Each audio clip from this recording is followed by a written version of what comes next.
धन्ना जाट भगवान के बड़े ही प्रेमी भगत हुए हैं।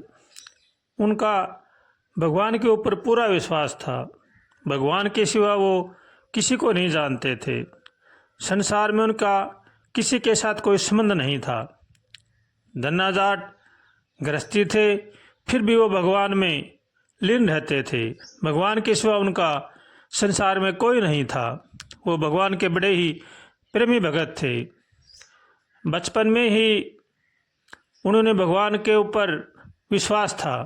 उनको एक संत मिले थे, उन्होंने उनको पूजा पाठ करना सिखाया, भगवान की एक मूर्ति दी और उनको बता दिया कि भगवान के भोग लगाकर ही भोजन करना है। उसी दिन से धन्ना जाट भगवान की भक्ति में लीन हो गए और उन्होंने भगवान को भोग लगाया। जब भगवान को भोग लगाया तो भगवान ने नहीं पाया तो धन्ना बड़े ही विचलित हो गए। उन्होंने सोचा कि भगवान मेरे से बड़े ही नाराज हैं, इसलिए भगवान नहीं पा रहे हैं। दिन बीत गया, रात बीत गई, लेकिन धन्ना भी कहाँ मानने वाला था। उन्होंने भी मन में ठान लिया, अगर भगवान भोग नहीं लगाएंगे तो मैं भी कुछ नहीं खाऊंगा। ऐसे ही कर्माबाई थी, मीराबाई थी, ऐसे अनेक संत हुए हैं जो भगवान के बड़े ही प्रेमी थे। जब भगवान ने नहीं पाया तो धन्ना जाट ने भी नहीं पाया।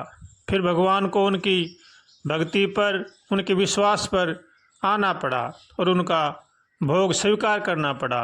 ऐसे अनेक भक्त हुए हैं जो भगवान के बड़े ही करीब थे। जो मन कर्म वचन से भगवान के होते हैं वो भगवान को बड़े ही प्रिय लगते हैं। भक्ति में दिखावा नहीं होना चाहिए। भक्ति करें तो भगवान का बन करके करें, मन से, वचन से, कर्म से किसी का भी न बुरा सोचें न बुरा करें। वही सच्चा भगवान का प्रिय है। इसलिए जो अपना कल्याण चाहते हैं उनको चाहिए कि वो मन से, कर्म से, वचन से किसी का भी बुरा न सोचें न बुरा करें और भगवान का होकर के भगवान का भजन करें। गीता जी में भगवान कहते हैं, जो भगत मेरे शरण हो जाता है मैं उसका योग क्षम समय वहन करता हूँ। इसी प्रकार धन्ना भगत भी भगवान के शरण ही था। एक बार की बात है, जब धन्ना खेत को जोतने के लिए जा रहा था तो रास्ते में उसको 4-5 साधु मिल गए।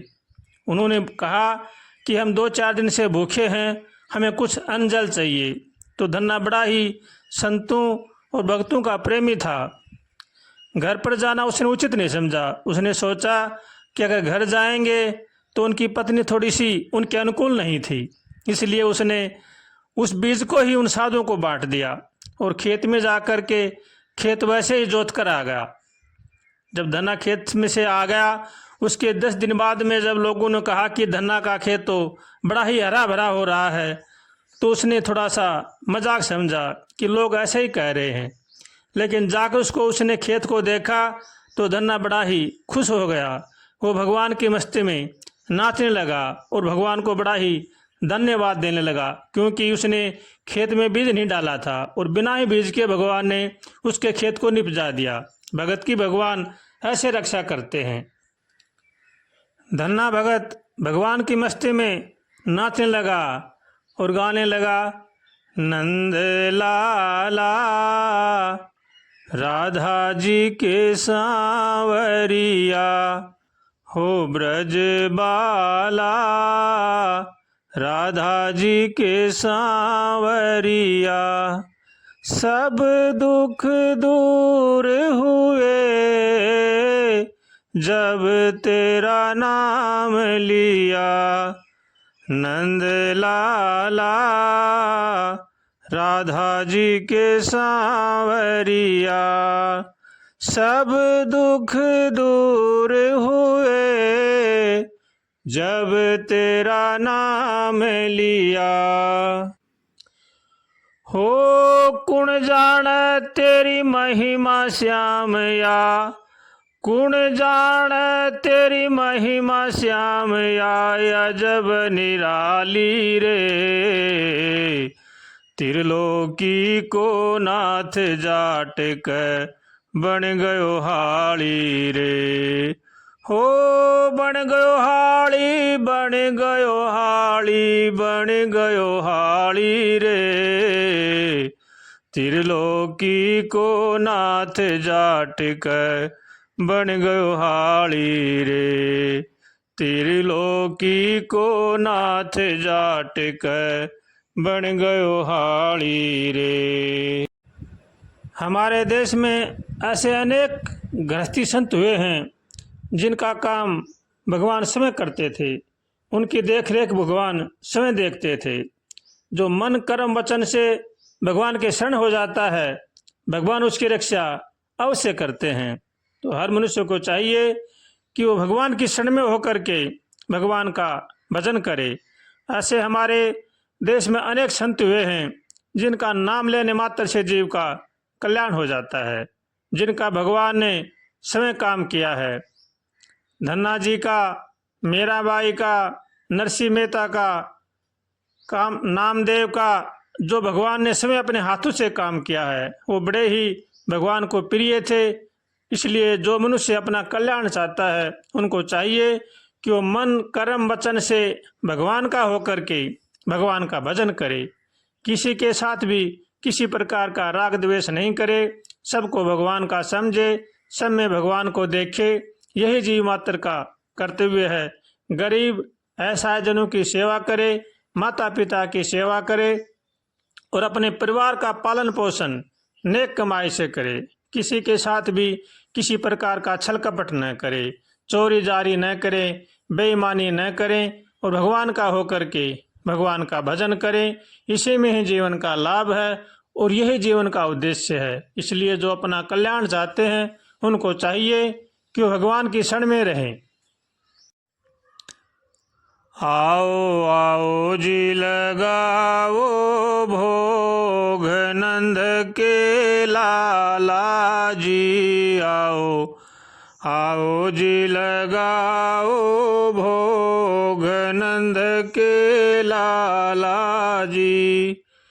सरसों का साग बाजर की रोटी, सरसों का साग बाजर की रोटी, माखन गल मिर्च मोटी मोटी, हो किसा बठरा जोग नंद के लाला जी।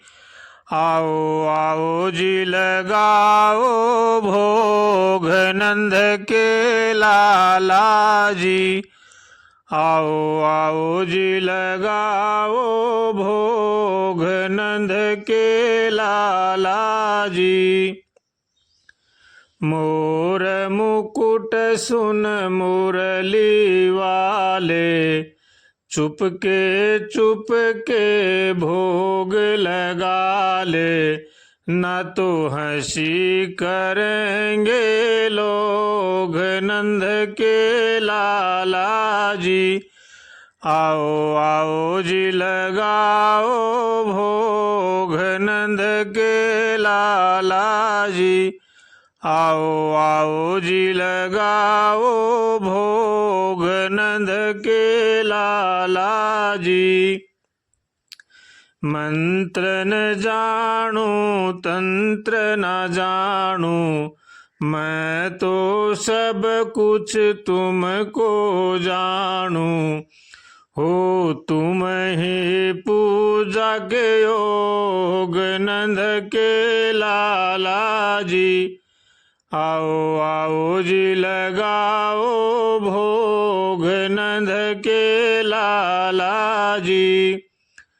एकदम चाल विहंगम होगी, कृष्ण लाल